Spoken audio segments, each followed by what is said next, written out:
silver at gold medal. Resulta ng test na isinagawa kay Brownlee, valid nga ba para makuha nila ang kanilang gusto na gintong medalya? Well, hindi pa rin makatulog ang China at hanggang sa ngayon naghahabol pa rin sa Gilas, Pilipinas. Madaling araw mga idol, lumabas ang balita na nagpositibo di umano si Justin Brownlee sa isang banned substance na carboxy-THC. Ayon sa testing agency na nagsagawa ng test, ang substance na ito ay linked to cannabis o marijuana. Well, kung totoo man na gumamit si JB, hindi naman performance-enhancing drug ang substance na ito at hindi naging factor para mag-ala Michael Jordan siya sa laban kontra China at Jordan.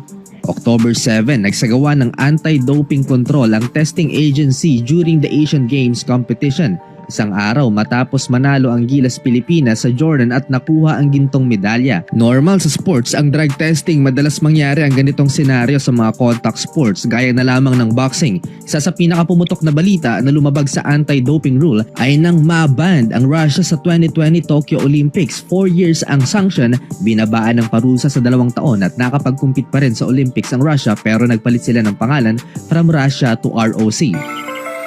Pero sa kaso ng Gilas at ni Justin Brownlee, magawa nga kaya ng China ang kanilang binabalak na makuha ang gold at silver medal gayong meron ding isa sa team ng Jordan na nag-positive sa isinagawang test, si Sammy Bizay, at nag-positive rin siya sa ipinagbabawal na paggamit ng steroid. Ang substance kung saan nag-positive si JB ay hindi naman ipinagbabawal sa NBA mga idol.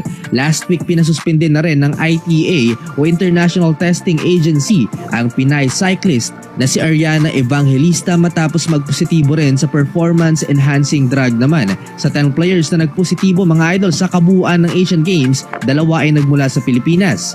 Pero wala nga ba talagang alam dito ang Chinese basketball officials? Ayon sa World Anti-Doping Rule Article 11.1, nakasaad na pag team sports, pag more than 2 members of the team ang nagpositibo sa pinagbabawal na substance during the event, ay may kakayahan ang organizing committee na mag-impose ng appropriate sanction sa isang kupunan. For example na lang, ang loss of points, disqualification from the competition, and the worst, bawiin ang medalya na napanalunan.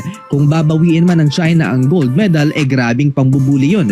Pero magawa nga kaya nila yan, gayong isa lang ang nagpositibo, tinarget pa talaga si Justin Brownlee. Well, maaaring masuspinde si JB ng Olympic Council of Asia o OCA, pero hindi pa rin nila mababawi ang gold medal at iiyak pa rin ng China.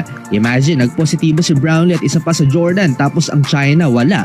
Kung magkataon na bawiin nila ang ginto at silver medal, sa kanila na lang lahat ng mga medals. Grabe pa naman din ang panghihinayang ng mga Chinese sa pagkatalo nila. Maraming umiyak at kahit si Yao Ming hindi pa rin yata makamove on.